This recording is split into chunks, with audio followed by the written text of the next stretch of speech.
फिल्मी किस्से बाय राकेश में आपका स्वागत है। आज के एपिसोड में 1967 में आई फिल्म राम और श्याम से जुड़ी कुछ अनसुनी बातें आपके साथ शेयर करेंगे।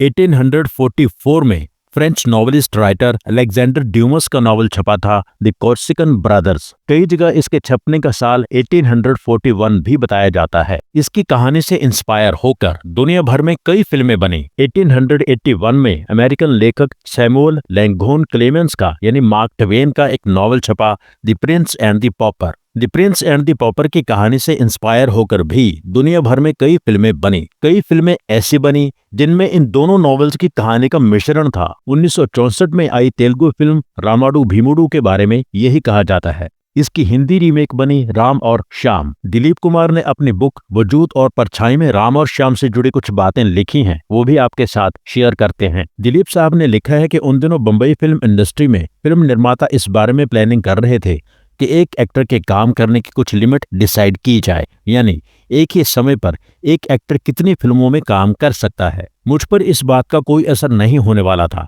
क्योंकि मैं एक समय पर एक ही फिल्म में काम करता था, फिर भी इन सब बातों से थोड़ा डिस्टर्ब हो रहा था। उन दिनों मद्रास के दो बड़े निर्माता अपनी साउथ की फिल्मों को हिंदी में बनाने की प्लानिंग कर रहे थे और मुझे कई बार मद्रास बुला चुके थे। मैं माहौल चेंज करने के लिए मद्रास चला गया। दोनों प्रोड्यूसर्स ने मुझे अपनी अपनी फिल्म की कहानियां सुनाई जो मुझे पसंद आई। निर्माता बी नागी रेड्डी की फिल्म में कॉमेडी करने का अच्छा मौका था, मुझे थोड़ा अलग तरह का किरदार निभाने का मौका मिलता। निर्माता पी.एस. वीरप्पा की कहानी में एक ऐसा किरदार निभाना था जो बहुत बदनसीब शक्की दिमाग का इंसान है। आपको बता दें, निर्माता पी.एस. वीरप्पा की 1962 में तमिल फिल्म आई थी आलियामणि। आलियामणि के निर्देशक थे के. शंकर। इसकी हिंदी रीमेक बनी आदमी, जिसके निर्देशक थे ए. भीम सिंह। ये 1968 में आई थी। निर्माता बी नागी रेड्डी की तेलुगु फिल्म 1964 में आई थी रामाडू भीमुडू। इसके निर्देशक थे तापी चाणक्य। वही हिंदी फिल्म राम और श्याम के निर्देशक भी थे। आदमी की शूटिंग राम और श्याम से पहले शुरू हुई थी, पर निर्माताओं को पैसों की कुछ तंगी आई, इसलिए बीच में काम रुक गया। आदमी के बाद शुरू हुई थी राम और श्याम,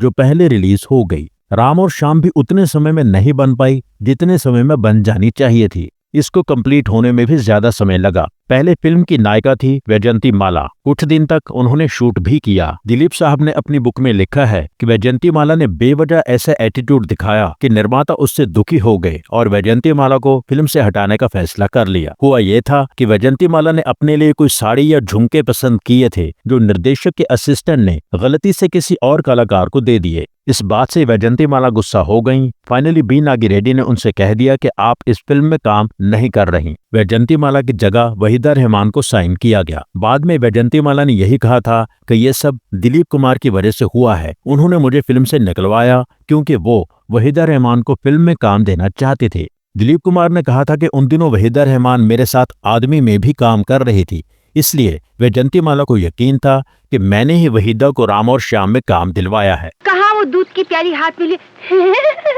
करे थे और कहाँ उस दिन वो धूम धूम धूम। इसके बाद वैजयंती माला और दिलीप कुमार ने आखिरी बार 1968 में आई फिल्म संघर्ष में साथ काम किया था। वैजयंती माला बहुत समय तक दिलीप कुमार से नाराज रहीं। कुछ साल बाद सायरा बानू ने ही दिलीप कुमार और वैजयंती माला की बातचीत शुरू करवाई थी। कहा जाता है कि राम और श्याम में दूसरी नायिका का रोल माला सिन्हा को दिया गया था। इस बारे में दो बातें सामने आती हैं। एक ये कि जब वैजयंती माला फिल्म में थीं, तब माला सिन्हा को दूसरे रोल के लिए साइन किया गया था। जब वैजयंती माला को फिल्म से निकाला गया, तब माला सिन्हा ने कहा था कि मुझे उनके रोल में शिफ्ट करके मेन हीरोइन बना दीजिए, पर ऐसा नहीं हो पाया, इसलिए माला सिन्हा उस फिल्म से बाहर हो गई। दूसरी बात ये सामने आती है कि माला सिन्हा को जब दूसरी नायिका का रोल दिया जा रहा था, तब उन्होंने कहा था कि मुझे सपोर्टिंग रोल नहीं करना है, मुझे मेन हीरोइन का रोल चाहिए, इसलिए वो फिल्म का हिस्सा नहीं बन पाई। दिलीप साहब ने अपनी बुक में लिखा है कि निर्माता बी नागी रेड्डी और उनके साथी निर्माता चक्रपाणी दोनों ने ही राम और श्याम शुरू करते समय मुझसे कहा था कि गांव की चुलबुली लड़की के रोल में सायरा बानो को ले लेते हैं। मैंने कहा था कि सायरा बहुत भोली सी, बहुत बच्ची सी लगती है, उस रोल में जो लड़की चाहिए वो थोड़ी अलग तरह की अट्रैक्टिव लड़की हो, इसलिए मैंने सायरा को राम और श्याम के लिए सिलेक्ट नहीं किया। ऐसे में महमूद अली ने हम सबको मुमताज का काम दिखाया। उन दिनों मुमताज दारा सिंह के साथ फिर महमूद के साथ काफी काम कर रही थीं। मुमताज को ए ग्रेड एक्ट्रेस के रूप में नहीं देखा जाता था। बड़े स्टार्स मुमताज के साथ काम नहीं करना चाहते थे। मुमताज ने एक बार महमूद से कहा था कि मुझे एक बार यूसुफ साहब के साथ काम करने का मौका मिल जाए, फिर पूरी फिल्म इंडस्ट्री का रवैया मेरे लिए बदल जाएगा। महमूद ने कहा था, मैं तुम्हें यूसुफ साहब के साथ काम दिलवाऊंगा। महमूद मुमताज के काम की रील का डिब्बा लेकर प्रोड्यूसर्स को दिखाते थे कि देखो पर्दे पर ये कितनी अच्छी लगती है, कितना अच्छा काम करती है। इसी तरह महमूद साहब ने जब दिलीप साहब और राम और श्याम के मेकर्स को मुमताज का काम दिखाया तो उन्हें मुमताज पसंद आई। मुमताज को राम और श्याम के लिए सिलेक्ट कर लिया गया। उम्र में मुमताज सायरा बानो से भी छोटी हैं, पर राम और श्याम के लिए दिलीप कुमार जैसी लड़की चाहते थे, उस लुक के हिसाब से मुमताज परफेक्ट थीं।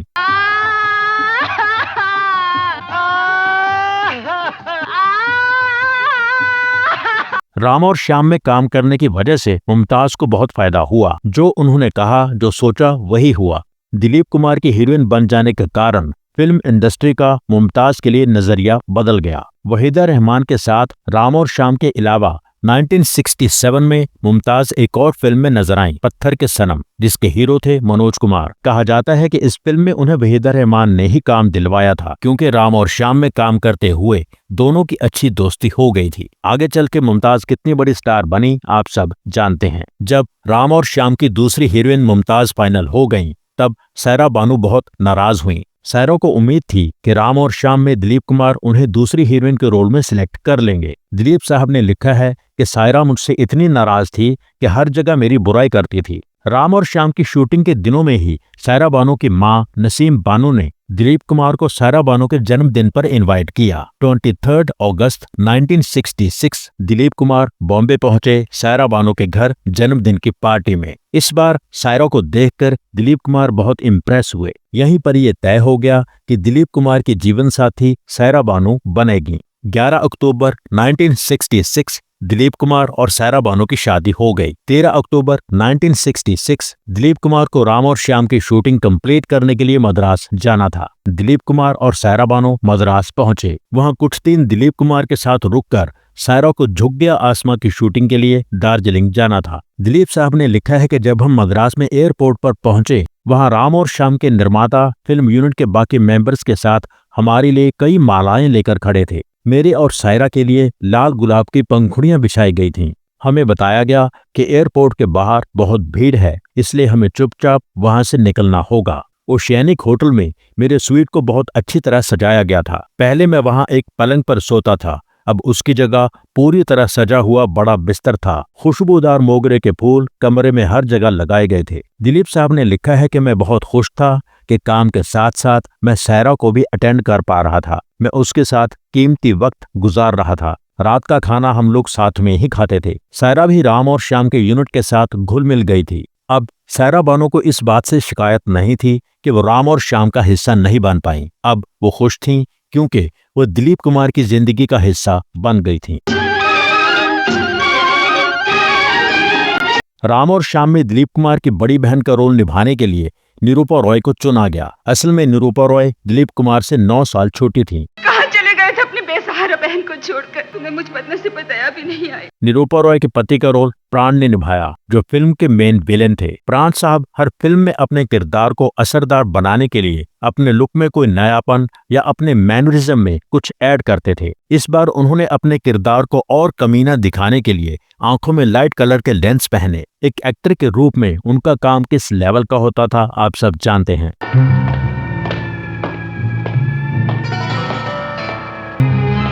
आज तुम्हारे पिताजी की बरसी है। उनकी मिलों और कारखानों की देखभाल आज तक मैं ही करता आया। दिलीप साहब ने लिखा है कि मैंने और प्राण ने बहुत फिल्मों में साथ काम किया। फिल्म में हम लोग एक दूसरे के खिलाफ होते थे। शॉट से पहले या बाद में हम लोग साथ में बैठकर बातें करते थे, हंसते थे। तो कई बार शूटिंग पर आए अनजाने लोग ये देखकर हैरान हो जाते थे कि दिलीप कुमार और प्राण दोस्त हैं। फिल्म के बाकी इंपॉर्टेंट किरदार निभाने वाले कलाकार थे नजीर हुसैन, कन्हैया लाल, मुकरी, सज्जन, बेबी फरीदा, लीला मिश्रा, जैबुनिसा और भी कई कलाकार थे। फिल्म के फाइनल क्रेडिट्स थे story, screenplay DV Narasaraju, dialogues Kaushal Bharti, director of photography Marcus Bartley, art director S Krishna Rao, editor CP Jambulingam, गीतकार शकील बदायूनी, संगीतकार नौशाद, निर्माता बी नागी रेड्डी, चक्रपाणी, निर्देशक चाणक्य।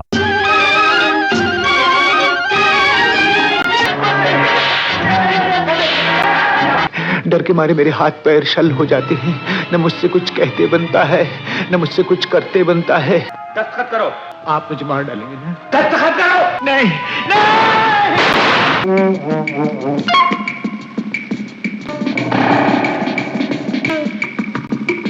मामा तुम आ गए मामा।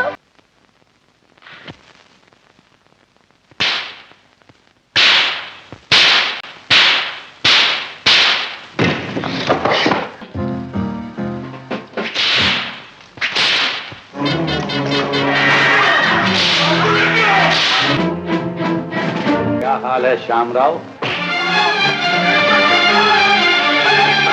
घबराओ नहीं राम, घबराओ नहीं। जब तक मैं जिंदा हूं किसी की मजाल नहीं कि तुम्हें हाथ भी लगा जाए।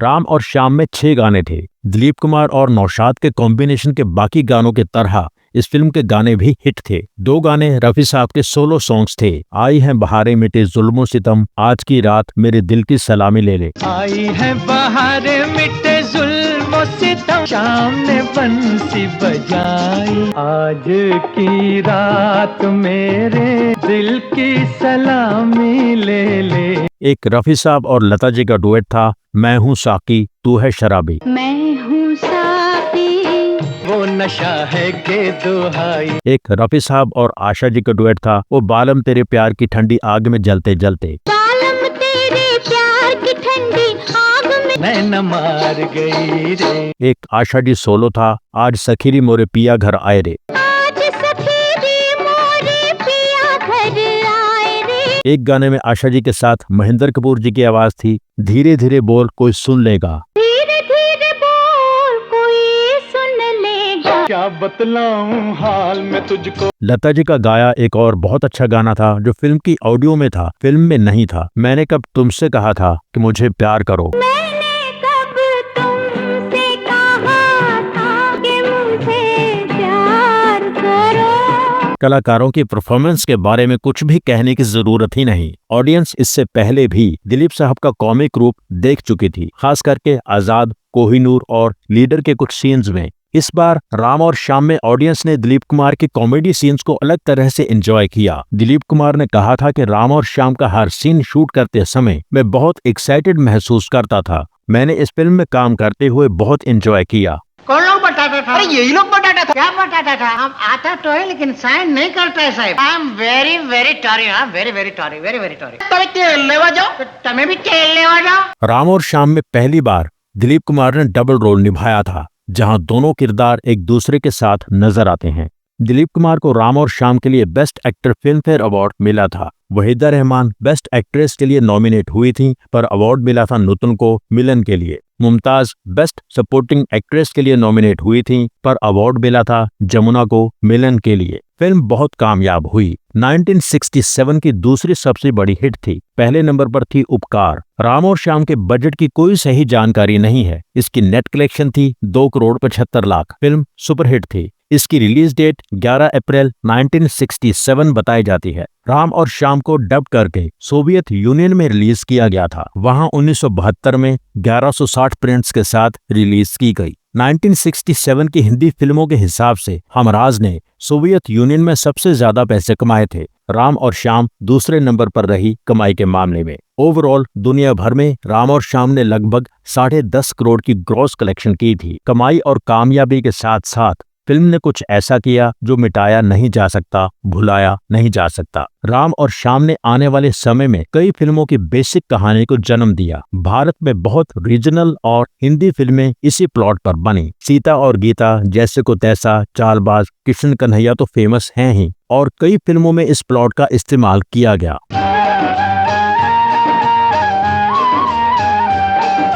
1967 की सदाबहार राम और श्याम के बारे में यह खास एपिसोड यही पूरा होता है। एपिसोड के बारे में अपनी राय जरूर लिखें। Thank you so much. जिन दोस्तों ने चैनल सब्सक्राइब नहीं किया है, प्लीज सब्सक्राइब कर लीजिए। सब्सक्राइब करके बेल आइकन में ऑल पर क्लिक कीजिए। एपिसोड लाइक कीजिए, शेयर कीजिए, कमेंट कीजिए। Thank you so much for watching.